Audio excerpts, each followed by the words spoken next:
విజయప్రసాద్ గారు చెప్తూ భాగవతం అందరి గురించి చెప్పబడింది కాదు, కేవలం భారతీయుల్లో కూడా అందరికీ వర్తించదు అని చెప్పారు. ఏదో తపస్సులు చేసిన వాళ్ళకి మాత్రమే వర్తిస్తుందని చెప్పారు. అసలు తపస్సులు అంటే ఎన్ని రకాలు, యజ్ఞాలు అంటే ఎన్ని రకాలు అనే విషయం మొత్తం భగవద్గీత చదివితే అర్థమవుతుంది మీకు. భాగవతం 17వ అధ్యాయం 14, 15, 16 శ్లోకాల్లో తపస్సుల గురించి చెప్పబడింది. ఎన్ని రకాల తపస్సులు ఉంటాయంటే శారీరక తపస్సు, మానసిక తపస్సు, వాచక తపస్సు, ఇలా 3 విధాలైన తపస్సులు చేసేవాళ్ళు ఉంటారు. తపస్సు అంటే ఏదో ముక్కు మూసుకుని చేసుకునే తపస్సు మాత్రమే కాదు, అది ఇన్ని రకాల తపస్సులు ఉంటాయి. కాబట్టి గ్రంథాలు మొత్తం పూర్తిగా చదివితే ఆ విషయాలు అర్థమవుతాయి.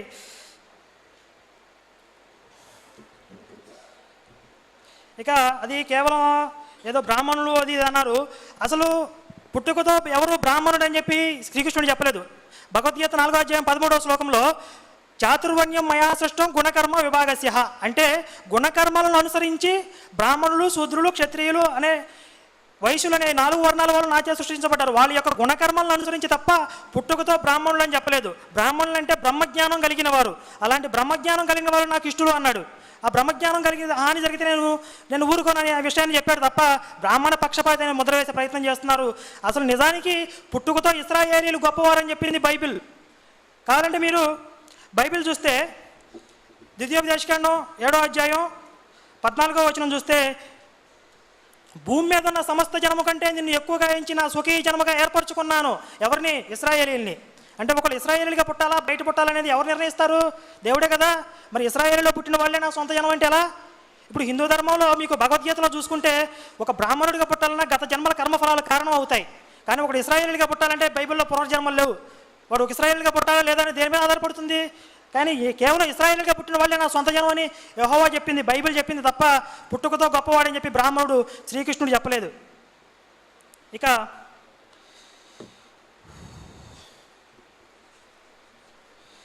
యేసు నేను లోకమును రక్షించడానికి వచ్చాను అని చెప్పాడు కాబట్టి లోకరక్షకుడు అంటున్నారు. అయితే యేసు ఏముంది అక్కడ? నేను లోకాన్ని రక్షించడానికి వచ్చాను అన్నాడా? నేను లోకాన్ని రక్షించేశాను అన్నాడా? అయితే మీరు యేసు దృష్టిలో ముందు లోకం అంటే ఏమిటో చూద్దాం. అసలు యేసు దృష్టిలో లోకం అంటే ఏంటో, లోకాన్ని రక్షించడానికి వచ్చాను అంటున్నాడు కదా, లోకం అంటే ఏమిటో చూద్దాం. యోహాను 3:19 యేసు అంటున్నాడు వెలుగు అంటే నేను లోకంలోనికి వచ్చాను అంటున్నాడు. యేసు ఎక్కడికి వచ్చాడు? ఇశ్రాయేల్ మధ్యకి వచ్చాను వారిని ఉద్దేశించి లోకం అనే పదం వాడాడు. ఇంకా యోహాను 17:18లో కూడా ఇశ్రాయేల్ని ఉద్దేశించి లోకం అనే వాడాడు. ఇంకా అలాగే యోహాను 15:18లో కూడా యేసు శిష్యులతో మీకంటే ముందు లోకం నన్ను ద్వేషించింది అంటున్నాడు. అంటే ఇశ్రాయేలుని ఉద్దేశించిన లోకం అనే పదం వాడినట్లుగా అనేక సందర్భాల్లో మనకు బైబిల్లో సందర్భాలు కనపడతాయి. ఇప్పుడు యేసు ఇశ్రాయేలుని రక్షించడానికి వచ్చాడు, మరి రక్షించాడా? ఒక వాక్యం చూపించండి నాకు బైబిల్లో. యేసు ఇశ్రాయేలీయులను రక్షించాడు అని ఒక వాక్యం బైబిల్లోని చూపించండి నాకు. రక్షించడానికి వచ్చాడు కానీ రక్షించలేకపోయాడు. అపోస్తలుల కార్యాలు 13వ అధ్యాయం 23వ వచనంలో దేవుడు తన వాగ్దానము చొప్పున ఇశ్రాయేలు కొరకు రక్షకుడకు యేసును పుట్టించెను. బైబిల్ దేవుడు వాగ్దానం ఎవరికి ఉంది? ఇశ్రాయేలీల కొరకు రక్షకుడికి పుట్టిస్తానని. మొత్తం ప్రపంచం అంతటికీ కాదు, ఇశ్రాయేలీల కొరకు రక్షకుడిని యేసును పుట్టించాడు. అయితే యేసు ఇశ్రాయేలు రక్షించడంలో విఫలమయ్యాడు. యేసు ఇశ్రాయేలుని పలానా విధంగా రక్షించాడు అని బైబిల్ మొత్తంలో నాకు ఒక వాక్యం చూపించండి. ఏ విధంగానూ రక్షించలేకపోయాడు. ఇక పరిత్రాణాయ అంటే పవిత్రులను రక్షించడానికి అన్నాడు. పరిత్రాణాయ అంటే రక్షించడానికి, పవిత్రులని అర్థం కాదు. పరిత్రాణాయ సాధూనాం సజ్జనులను రక్షించడానికి వచ్చానన్నాడు, పవిత్రులను కాదు.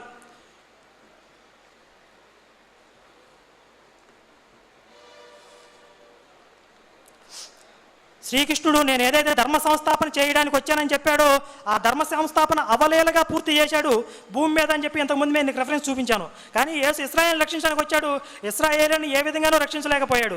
ఎవరినైతే రక్షించడానికి ఈ పాత నిబంధనల ప్రవక్తలందరూ ఇశ్రాయేలుని రక్షిస్తాడు, ఒక రక్షకుడు వస్తాడు, దావీదు వంశంలో రక్షకుడు పుడతాడు, ఇశ్రాయేలుని రక్షిస్తాడు, ఎంతమంది ప్రవక్తలు చెప్పారు. పాత నిబంధనలో యెహోవా చెప్పాడు, ఈ కొత్త నిబంధనలో యేసు శిష్యులు చెప్పారు, ఎంతమంది చెప్పారు. కానీ ఇశ్రాయేలుని ఏ విధంగా రక్షించలేకపోయాడు. దాన్ని ఎవరు వచ్చాడో వాళ్ళనే రక్షించలేకపోయినప్పుడు ఇంకా లోకాక్షుడు ఎలా కాగలడు? నేను యేసు దావీదు వంశంలో పుట్టలేదు అని చెప్పినట్టుగా ఆయన చెప్పారు. యేసు దావీదు వంశంలో పుట్టలేదని నేను చెప్పలేదు.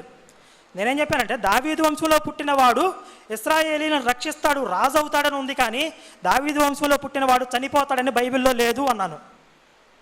ఆ మాట నేను తప్పుగా అర్థం చేసుకుని యేసు దావీదు వంశంలో పుట్టలేదు అని ఏదో ఆయన కింద రెఫరెన్స్ చూపించారు. ఆ మాట నేను అనలేదు. యేసు దావీదు వంశంలో పుట్టుండొచ్చు, కానీ ఇశ్రాయేల్ రక్షించాలి, వాళ్ళకి రాజు అవ్వాలి. అది పాత నిబంధనలో ప్రవచనం. కానీ వాళ్ళని రక్షించలేకపోయాడు. ఇక యేసు శిష్యులు పౌలు చెప్పింది ప్రామాణికం కాదా, వాళ్ళు చెప్పింది బైబిల్ కాదా అంటున్నారు. అదే ప్రశ్న నేను అడుగుతున్నాను. యెహోవా చెప్పింది బైబిల్ కాదా, యేసు చెప్పింది బైబిల్ కాదా? మీరు ఏ బైబిల్ తీసుకుంటారు? నేను యెహోవా చెప్పిన బైబిల్ తీసుకుంటున్నాను. యెహోవా చెప్పిన దానికి విరుద్ధంగా ఉన్నప్పుడు యేసు శిష్యుల సాక్ష్యం పనికిరాదు. యెహోవా చెప్పిన దానికి వివరణాత్మకంగా ఉన్నప్పుడే యేసు శిష్యులు చెప్పింది తీసుకోవచ్చు. దాంతో డిఫర్ అవుతున్నప్పుడు యెహోవా చెప్పిందే ప్రామాణికం. యెహోవా చెప్పిన వాక్యాన్ని నేను చెప్పాను, మీరు యేసు శిష్యులు వాళ్ళు చెప్పిన వాక్యాన్ని సమర్థించడానికి వాళ్ళ వాక్యాలను చూపిస్తున్నారు. మళ్ళీ వాళ్ళు చెప్పిన వాక్యాలను వాళ్ళే సమర్థించుకుంటారు. ఇంకేం చేస్తారు? ఇంకా మదర్ తెరెసా గురించి చెప్పారు, ఇది అవుట్ ఆఫ్ సబ్జెక్ట్ మాట్లాడదని నన్ను అంటున్నారు. మీరు మాట్లాడారు అవుట్ ఆఫ్ సబ్జెక్ట్. ఇప్పుడు వరకు మదర్ తెరెసా దీనికి సంబంధం ఏంటి అసలు?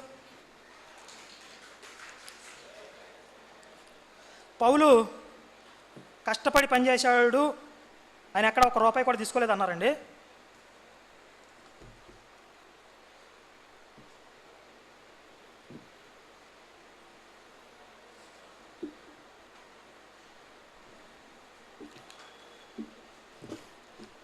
ఈ పౌలు గురించి ఒకసారి చూస్తే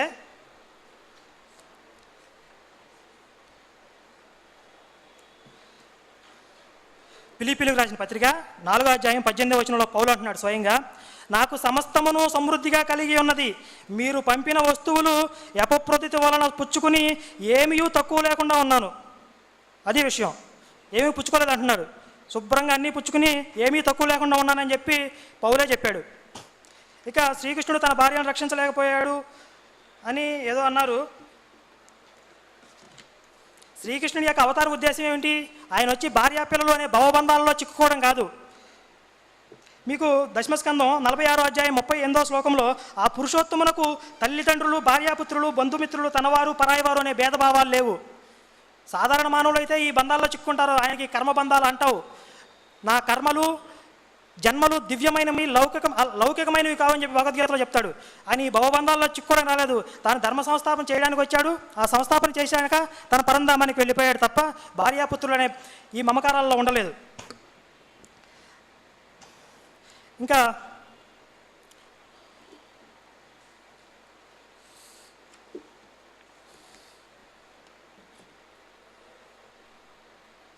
లోక 24:44లో పాపక్షమాపణ నిమిత్తం అన్నారు. పాపక్షమాపణ నిమిత్తం ఎక్కడుంది? ఇక్కడ మోషే ధర్మశాస్త్రంలోనూ ప్రవక్తల గ్రంథంలోనూ కీర్తనల్లోనూ నన్ను గూర్చి రాయబడినవన్నీ నెరవేరవలెనని నేను మీ యొద్ద ఉండినప్పుడు నేను మీతో చెప్పిన మాటలు నెరవేరినని వారితో చెప్పాను.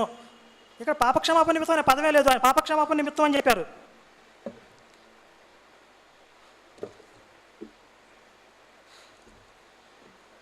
అసలు యేసు కూడా ఒక సందర్భంలో ఏం చెప్పాడంటే, నా గురించి నేను చెప్పుకున్న సాక్ష్యం కూడా సత్యం కాదని చెప్పాడు.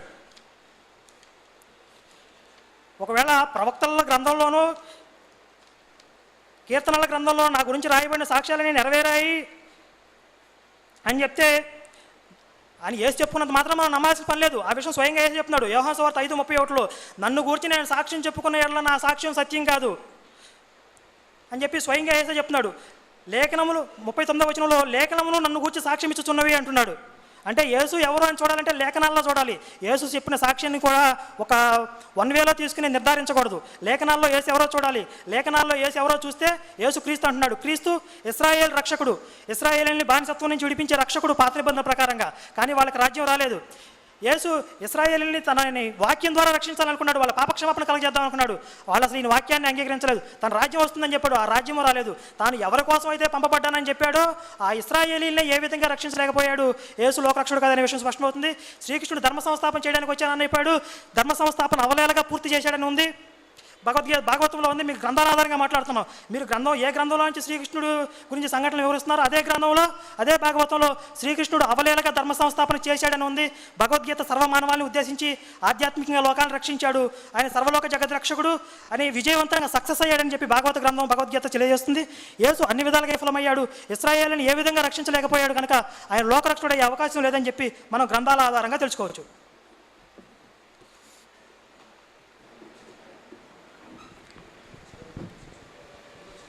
మిత్రులారా, ఇక చివరి రౌండ్ 10 నిమిషాలు ఏదైతే ఉందో అది విరామం తర్వాత